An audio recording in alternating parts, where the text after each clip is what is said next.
सुवा रे सुवा बरखंडी सुवा तुझा सुवा उतरणी न्योत दिया तुझा सुवा घर घर न्योत दिया सुवा रे सुवा बरखंडी सुवा तुझा सुवा उतरणी न्योत दिया तुझा सुवा घर घर न्योत दिया झाडाले व्हाला छपेली लेहाला तुझा सुवा उतरणी न्योत दिया तुझा सुवा घर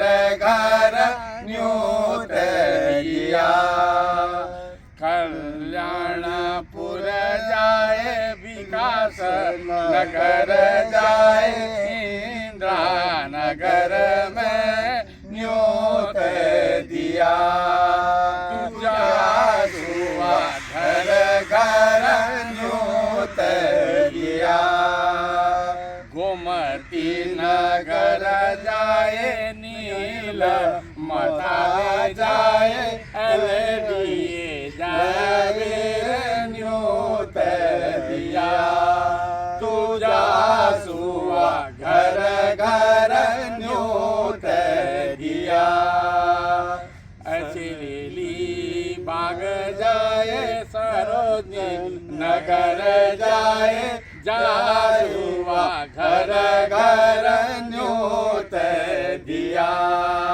तू लखनऊ हर घर न्योत दिया तुझा सुवा घर घर न्योत दिया। नमस्कार। नमस्कार। आज हम लोग ये सांस्कृतिक प्रकोष्ठ के कुछ प्रमुख लोग हैं और उत्तरायणी मेले का आगाज़ हो चुका है 2025 उत्तरायणी कौतिक और आज हम लोग इस वीडियो के माध्यम से आप तक पूरी जानकारी संक्षिप्त में मुहैया कराना चाहते हैं। हमारे बीच में हमारे सांस्कृतिक सचिव हैं, हमारे ये सांस्कृतिक सचिव हैं और हमारे सांस्कृतिक समन्वयक हैं और हमारे प्रतियोगिताओं के सहप्रभारी हमारे जयंत मिश्रा जी हैं। तो मैं सबका नाम आपको बताऊंगा बोलने के साथ ही। तो चूँकि मेला इस बार भव्य है और इस बार मेले का स्वरूप भी बिल्कुल आपको बदला हुआ मिलेगा। तो सबसे पहले मैं अपने सांस्कृतिक सचिव बोरा जी से पूछना चाहूँगा। बोरा जी, इस बार जैसे झोड़ा तो हम लोग विगत कई वर्षों से कराते आ रहे हैं, इस बार सुना झोड़े में काफ़ी नियम शर्त रखे हैं, कुछ बदलाव किया है, थोड़ा सा इसमें प्रकाश डालिए आप। कैमरे क्यों देखिएगा जी। ये झोड़ा जो है हम लोगों का एक पारंपरिक नृत्य है हमारे उत्तराखंड का और हम हर साल इस झोड़ा प्रतियोगिता इस उत्तरायणी कौतिक में देखने को मिलता है पूरे गोमती नगर ने, पूरे लखनऊ की समाज को। और इस बार भी ये झोड़ा कार्यक्रम बहुत भव्य होने जा रहा है और इसमें जो नियम शर्तें हैं पिछली बार की अपेक्षा थोड़ा सा हटके हैं।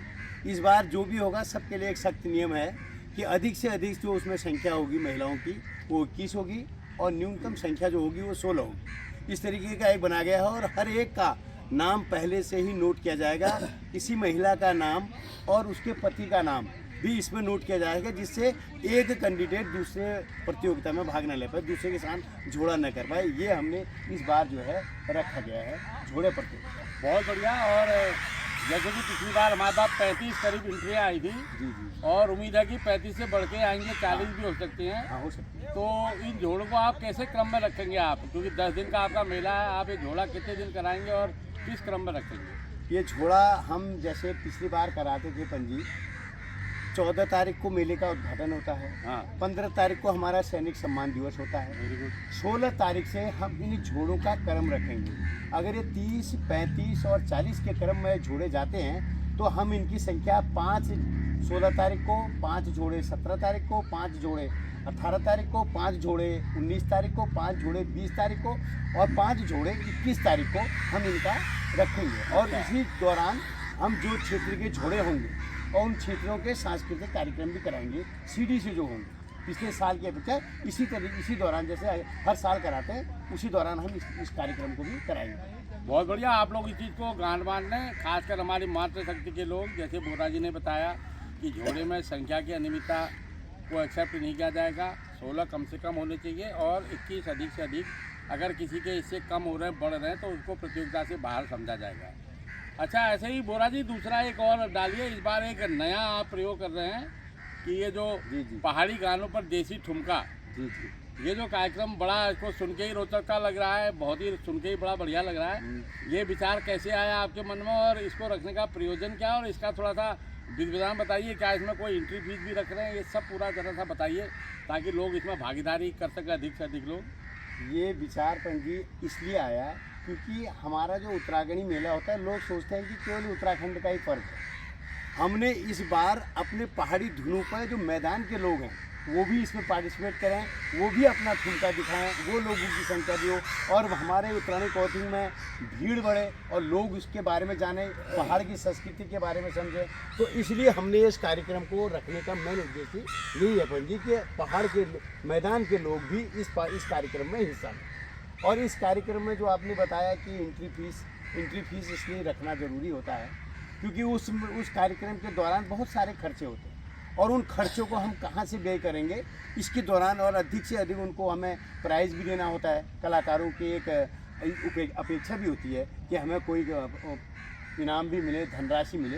तो इसलिए हमने इसमें कम से कम जो कार्यक्रम में 10 लोगों की संख्या होगी, नृत्य कलाकारों की संख्या 10 होगी, तो उस हिसाब से हमने 1000 रुपया इसमें एंट्री फीस रखने का एक विचार बनाया। और वो ये सब कार्यक्रम सीडी पे होंगे? ये कार्यक्रम, हाँ, ये कार्यक्रम केवल सीडी पे। गीत आप देंगे? हाँ, गीत जो है हमारी जो आयोजन कमेटी है, उत्तराखंडी कौथिग आयोजन कमेटी, वो गीत मुहैया कराएगी टीम को और टीमों को अपनी अपनी टीमों का नाम देना होगा। एक टीम लीडर होगा, वो 10 लोगों का नाम अपना देगा। केवल हमारे पास टीम लीडर का नाम आना चाहिए, टीम का नाम आना चाहिए। और उस दिन जब कार्यक्रम होगा, टीम को हम गाने राउंड के हिसाब से होगा, पहला राउंड, दूसरा राउंड, तीसरा। ये हमारे जो है जो पहाड़ी धुनों पर देसी ठुमका है, इसमें टीमों की संख्या के आधार पर हम इसमें राउंड भी करेंगे। तो गोविंद जी, ये तो आपसे जानकारी। गोपाल दास, जरा सा मैं आपकी वाणी में चाह रहा हूँ कि आप तो पहले सांस्कृतिक सचिव रह भी चुके हैं, आपने पूरा फेस किया बखूबी, आपने बहुत बढ़िया निभाया है। और क्योंकि आप सीनियर मोस्ट हैं, इसलिए आपको सांस्कृतिक समन्वय बना करके इस बार स्थापित किया गया है। तो आपको क्या इन जो नियम और ये जो बोरा जी ने बताया, इसमें आपकी रजामंदी है, कैसा आपको सही लगा, एक ही बात? धन्यवाद पंजी, बहुत अच्छा है जो हमारे सांस्कृतिक सचिव गोविंद बोरा जी कर रहे हैं और आप साथ दे रहे हैं और मैं भी आप लोगों के साथ में हूँ। बहुत अच्छा है ये जो एक आपसी समन्वय है हम लोगों का, हमारी सांस्कृतिक कमेटी का, बहुत अच्छा है। और इससे हमारे सांस्कृतिक जो हमारे धरोहर हैं, हमारे जो सांस्कृतिक धरोहर से संबंधित मेला है, इसमें बड़ी रोचकता आएगी। उसमें हमारे पहाड़ के जो प्रवासी हैं, उनके अलावा जो यहाँ के प्लेन्स के लोग हैं, उन लोगों की भागीदारी भी होगी, तो उन लोगों के जो परिवारों का होगा उनकी भागीदारी भी होगी। तो इससे हमारे मेले की रोचकता बढ़ेगी, वहाँ भीड़ बढ़ेगी, काफ़ी लोग इसमें इंटरेस्ट लेंगे और उससे सबसे बड़ा फ़ायदा ये होगा कि हमारी संस्कृति को वो लोग जानेंगे और हमारी संस्कृति का भी वो लोग लाभ उठाएंगे। ठीक है, और ये हमारा सबसे बड़ा प्लस पॉइंट होगा। बहुत बढ़िया हमारी तो संस्कृति है। बहुत बढ़िया। मैं बीच में आपको रोक करके फिर से एक बार अपने सांस्कृतिक सचिव के पास जा रहा हूँ। बोरा जी, ये बताइए, जो इस बार तो जैसे आप हम लोग पिछले विगत 2 सालों से कराते हैं, तीसरा वर्ष होगा, जो छपेली प्रतियोगिता करते हैं, जिसका नाम आपने झूमिगो शायद रखा है। झूमिगो सीजन 3 है शायद इस बार। हाँ, इस बार तो इस बार कुछ उसमें आपने कुछ बदलाव किया है? जैसे मैंने देखा, शिकायत मिली है कि लोग कहते हैं कि भाई गाने वाला हमारे पास नहीं है, तो इसके आपने क्या व्यवस्था इसके लेकर रखी है? पंजी, इस बार हमने इस झूमिगो छबीली प्रतियोगिता में पिछले साल थोड़ा सा लोगों में रहता है, नाराज़गी रहती है कि हमारी टीम ने बहुत अच्छा किया और हमको बाहर कर दिया। तो इसके एवज में हमने ये बात रखी है कि कोई भी टीम कहीं से भी कोई भी गायक कलाकार को हायर कर सकता है और गायक कलाकार को हायर करने कहीं से लाई, उससे हमारे पहाड़ के लोगों को जो लखनऊ में रह रहे हैं उनको भी सीखने को मिलेगा। जो बाहर का जो कलाकार आएगा वो कितनी अच्छी छपेली गाता है, हमारे यहाँ के लोग भी सीखेंगे। हमने उस पर ये निर्णय लिया है कि कोई भी टीम कहीं से भी किसी भी गायक कलाकार को हायर कर सकते हैं और छपेली की रोचकता को बढ़ाने के लिए हमारा उद्देश्य है छपेली की रोचकता बढ़े और हमारा जो समाज है और हमारी जो भाषा बोली है इसका प्रचार प्रसार हो। हमारा पर्वतीय महाप्रसाद का मेन उद्देश्य पंत जी ये है। तो ये तो हो गए आपको जो झूमिगो सीजन 3 या पहाड़ी धुनों पर देसी ठुमका या हमारे 22 तारीख का जो कार्यक्रम है, भगवान राम की जो है प्राण प्रतिष्ठा हुई थी अयोध्या में, का प्रथम वर्ष है, उसकी वर्षगांठ समझिए। इसके अतिरिक्त आपको दोस्तों पूरे लखनऊ महानगर में सर्व समाज के लोगों का हमने इसमें जो है समाहित हो सके करिए तो प्रयास किया है। इसके अलावा जो हमारे क्षेत्रीय जो शाखाएं हैं यहाँ से लेकर के नीलमथा तेलीबाग तक, उनको हम सांस्कृतिक कार्यक्रमों के लिए भी आमंत्रित करें, लेकिन उसमें थोड़ा सा हम लोगों ने सख्ती रखी है क्योंकि 10 दिन का मेला है और हमको सबको जो है उसमें समय देना है, सबको देना है। तो उसमें हमारी ये रहेगी कि लिमिटेड आपके कार्यक्रम होंगे। हाँ, एक चीज़ का विशेष ध्यान रखिएगा, जी जी, आप किसी भी अपने यहाँ के किसी बच्चे को निराश मत करिए। अगर वो गायक कलाकार है तो हम कोई भी एकल प्रस्तुति कार्यक्रम के रूप में नहीं कराएंगे, चाहे वो गायन पे हो चाहे वो नृत्य पे हो। आप ऐसे बच्चों को मंच वही मिलेगा, आपको भीड़ वही मिलेगी। आप उसको जो है प्रतियोगिता के माध्यम से लाइए। उसमें अलग अलग एज ग्रुप है, 3 से 8 वर्ष, 9 से 14 वर्ष, 14 वर्ष से अधिक आप लाइए। अगर उनके अंदर टैलेंट होगा तो वो पुरस्कार भी मिलेगा, प्रथम द्वितीय तृतीय और सांत्वना पुरस्कार। उनके हम न्यूज़पेपर्स में नाम भी देते हैं। इसी क्रम में हमारी कई और प्रतियोगिताएं होती हैं, जैसे चित्रकला प्रतियोगिता है, निबंध प्रतियोगिता है। तो हमारे सह प्रभारी जी हमारे देवेंद्र मिश्रा जी हैं, तो थोड़ा सा एक चित्रकला प्रतियोगिता और निबंध प्रतियोगिता के ऊपर आप थोड़ा सा प्रकाश डालिए। पहले वर्षों की तरह इस वर्ष भी चित्रकला प्रतियोगिता, निबंध प्रतियोगिता, अल्पना प्रतियोगिता, मेहंदी प्रतियोगिता और इसके अलावा मेधावी सम्मान, जो हमारे समाज के बच्चे हैं जिन्होंने 2024 में इंटर और हाई स्कूल की परीक्षाएं अच्छे नंबरों से प्राप्त किए हैं, उनको भी सम्मानित किया जाता है मंच से। इस बार भी किया जाएगा। साथ ही अगर हमारे समाज का कोई ऐसा व्यक्ति जिसने अपने परिवार का, अपने समाज का नाम किसी क्षेत्र में किया है तो उसको भी सम्मानित किया जाएगा। ये हमारे लिए गर्व का विषय है और उस परिवार को हम सम्मानित करेंगे। और हमारी कमेटी जो है उन लोगों के लिए विशेष हर वर्ष करती है, इस वर्ष भी करेगी। और हमारा प्रयास ये है कि हमारा पर्वतीय समाज के साथ साथ सर्व समाज के लोग इन प्रतियोगिताओं में भाग लें और अपनी योग्यता दिखाएं। धन्यवाद। तो हम लोग मेले के दिन 14 तारीख को हमारे मेले का उद्घाटन। हमारे यहाँ एक और परंपरा चली आ रही विगत कई वर्षों से, हम लोग शाम के सत्र का जो आरंभ होता है वो एक टाइटल सॉन्ग है हमारा।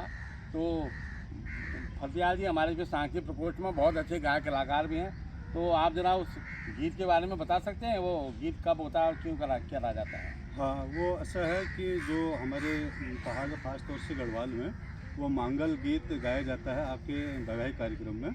तो उसी मांगल गीत के तर्ज पर उत्तरायणी न्योती गीत हम लोगों ने जो अभी 2-4 लाइन गाया था, तो वही हम लोगों ने तैयार किया है। नहीं, ये तो आपने तैयार किया है। एक जो टाइटल सॉन्ग होता है उत्तरायणी कौथिक में सपन को सत्कार था, मैं उस गीत की चर्चा कर रहा हूँ। उस गीत के बारे में आपको बताने के लिए कह रहा हूँ। अच्छा। जो डेली हम लोग शाम का जो सत्र शुरू होता है हमारा, तो उसमें हमारा जो टाइटल सॉन्ग होता है उत्तरायणी कौथिक में सपन को सत्कार था, ये उत्तरायणी को त्यार था, ये भूगुति को त्यार था। इसमें हमारे सम्रांत लोग और जो हमारे दिन के जो लोकल कलाकार जो कलरफुल ड्रेसों में होते हैं वो मंच पर होते हैं। और इस कार्यक्रम के साथ ही हमारा शाम का सत्र प्रारंभ होता है। तो हमने अपने इस वीडियो के माध्यम से आपको लगभग सारी जानकारी देने का प्रयास किया है। फिर भी कहीं पर आपको छूट रहा है, इसको 2 बार 3 बार 4 बार देखिए, तो ये मेरा विश्वास है कि आप हमारे बोरा जी को खासकर तंग नहीं करेंगे कि क्या नियम रखें, क्या शर्त रखें। सब कुछ हमने बता दिया है और ये हमारा इस वीडियो बनाने का मकसद ही यही था। बस साथ ही आपको निमंत्रण भी दे रहे हैं, उत्तरायणी कौथिक में आप भाग लीजिए न लीजिए, लेकिन देखने के लिए जरूर आइए और अपने बच्चों के साथ आइए। एक वो भाषा बोली वाला थोड़ा सा और बता दीजिए, जाते हम वीडियो समापन करें। वो भी जरूरी है। भाषा बोली वाले के बारे में बता दीजिए। पंजी, हमने ये भाषा बोली कार्यक्रम, भाषा बोली का कार्यक्रम इस वजह से रखा है क्योंकि जो हमारे छोटे छोटे बच्चे हैं, जो बच्चे यहाँ पैदा हुए हैं, वो हमारी पहाड़ी बोली भाषा को नहीं समझते। इसलिए हमने भाषा बोली प्रतियोगिता भी रखी है 5 साल से लेकर 15 साल के बच्चों के लिए। वो बच्चा पहाड़ी भाषा बोलेगा, उनसे पूछा जाएगा, उनको अपने पहाड़ी में अनुवाद करना होगा। हम जैसे भी उससे पूछेंगे तुम्हारे पिताजी का क्या नाम है, वो बताएंगे अपनी पहाड़ी शब्द में। तुम कितने क्लास में पढ़ते हो, वो बोलेंगे अपने पहाड़ी भाषा में। तो इससे लगेगा कि ये डेली की जो हमारी भाषा है सीखेंगे लोग तो उसी से थोड़ा हमारी भाषा बोली का विकास भी होगा। इसका रखने का मेन उद्देश्य पंडित जी ये है। बहुत बढ़िया। तो जा सुआ उतरणी न्योत दिया, तू जा सुआ घर घर न्योत दिया, सुआ रे सुआ बरखंडी सुआ, तू जा सुआ उतरणी न्योत दिया, तू जा सुआ घर घर न्योत दिया।